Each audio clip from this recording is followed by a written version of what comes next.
attention. So, and with social media, new groups founded itself. So people are in today's time. You are not in today's time. You are not just part of one political group anymore. You are part of many. This goes beyond borders. I mean, only imagine the Black Lives Matter movement or the Me Too movement. These movements had international appeal, were recognized internationally, especially in Germany and Austria. Everything what happens in the US has, in a way or another, influence in the daily politics. And of course, one reason why party affiliations crumbled is that part of this state-owned companies were sold to private investors, so that they became normal businesses. This is something one had to do in order to be compatible, because in Europe there was always a big issue. I mean, how can you make state-owned companies some sort of economically successful, and so on, and this is one of the big issues, and privatization was one reason, and once this fell, because many people joined political parties in order to accomplish something. This was mostly your only chance to accomplish anything, especially in Austria. I mean, in Austria, if you want to be even a section or a department leader or whatsoever, you need to be part in a party. But this somehow ended. This was ended with this privatization, so it became more liberal. You do not have to be part of a party anymore in order to accomplish anything, or you just leave it.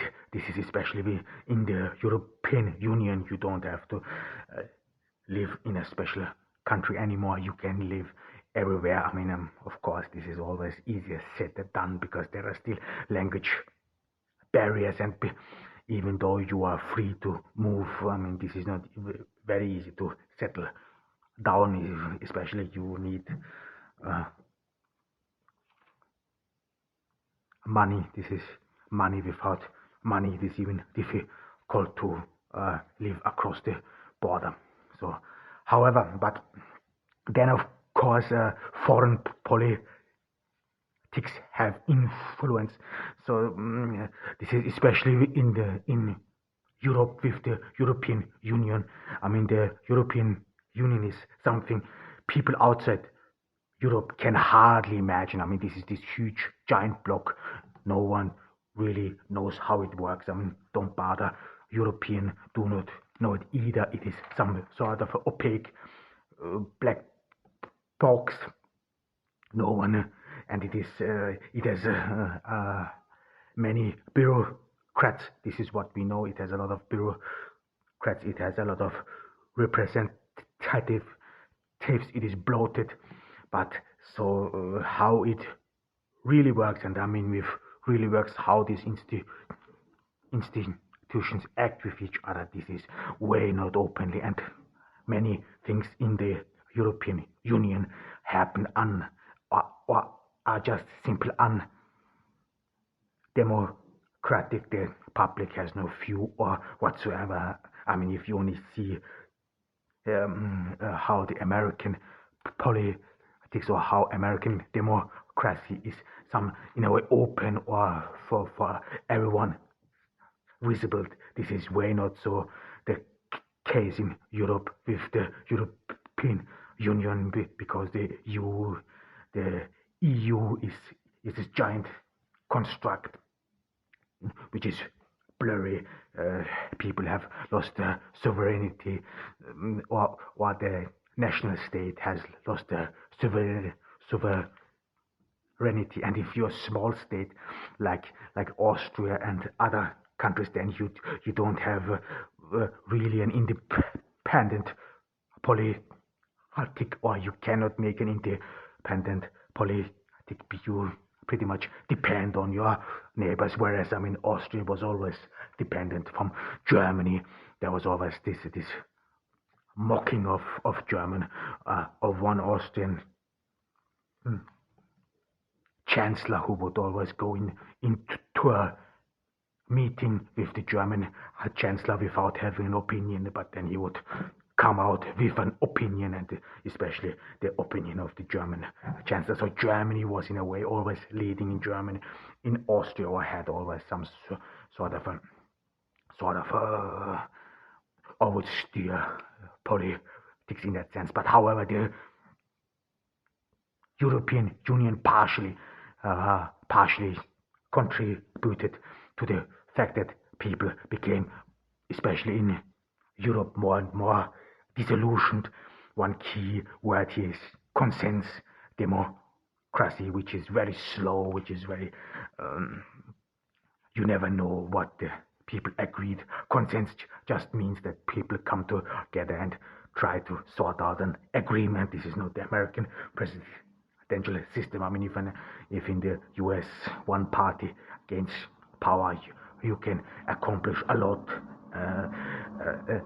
in a very short amount of time. This is not the case in Europe. This is not the case in a parliamentarian democracy. Their processes take long. There are indeed exceptions, especially if you want to overthrow the government. Then things happened very fast, however, but it did not succeed.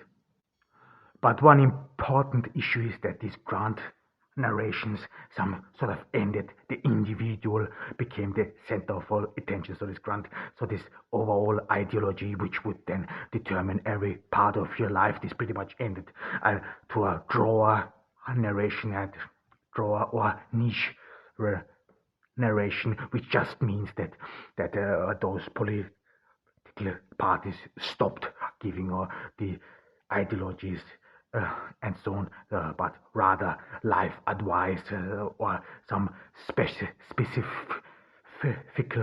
political issues. This is the rise of the Green Party, for example. This was the environment. This is what they cared. This is how it all started. So a small aspect was picked out, and this is where they got a lot of support. These environmental issues, especially in Europe with the or in Austria with this started against those atom energy or those radioactive energy, against those nuclear power plants.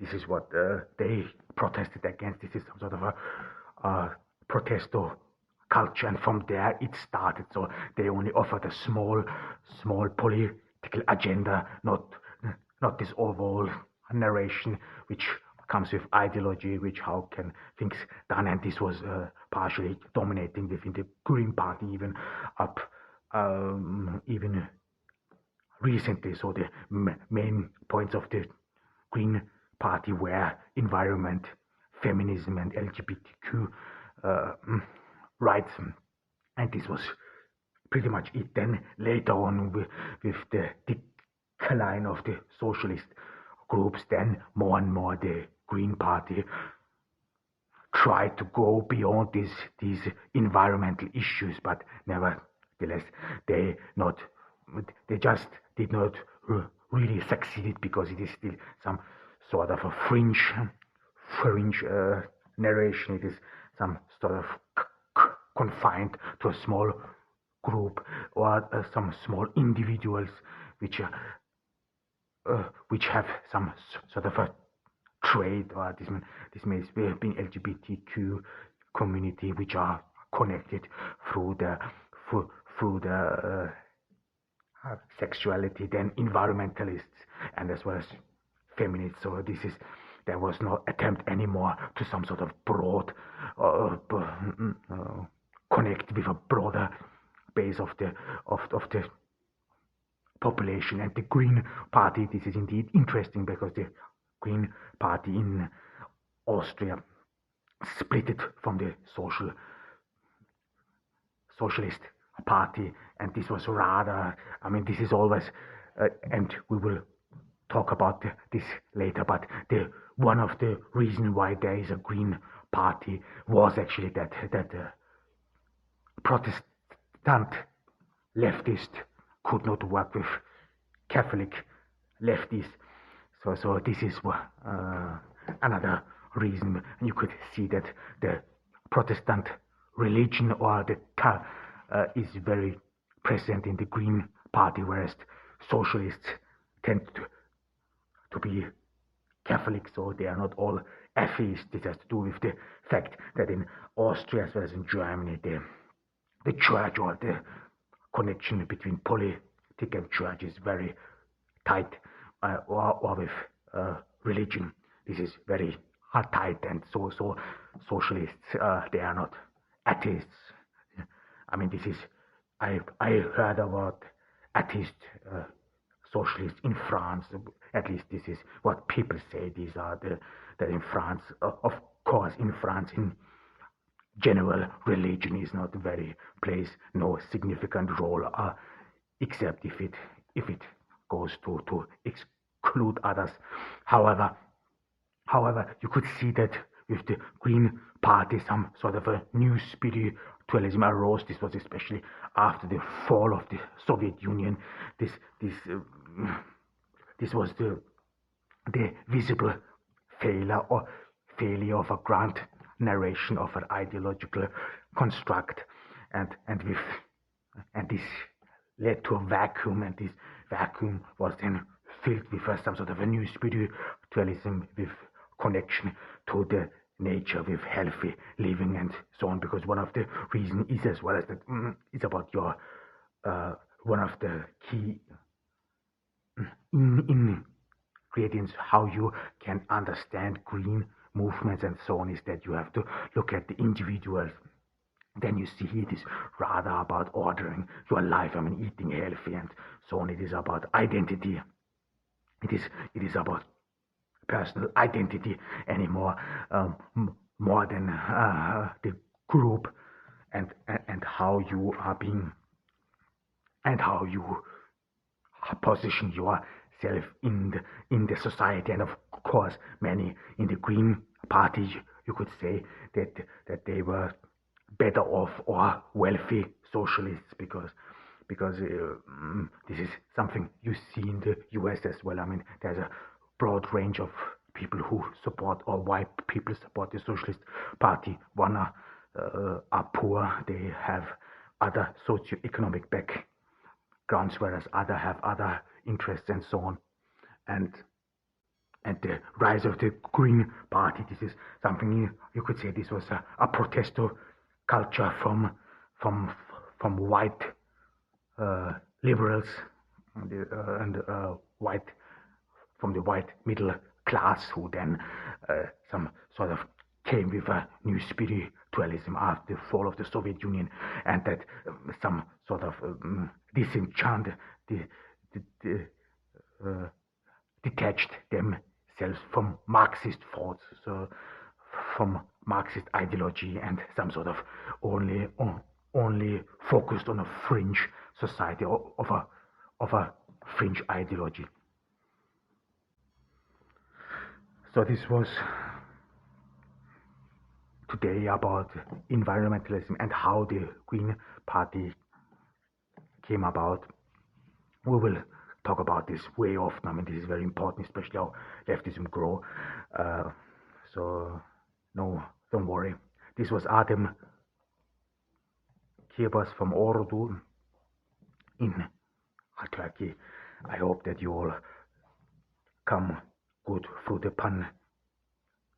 pandemic and take care of yourself. Bye.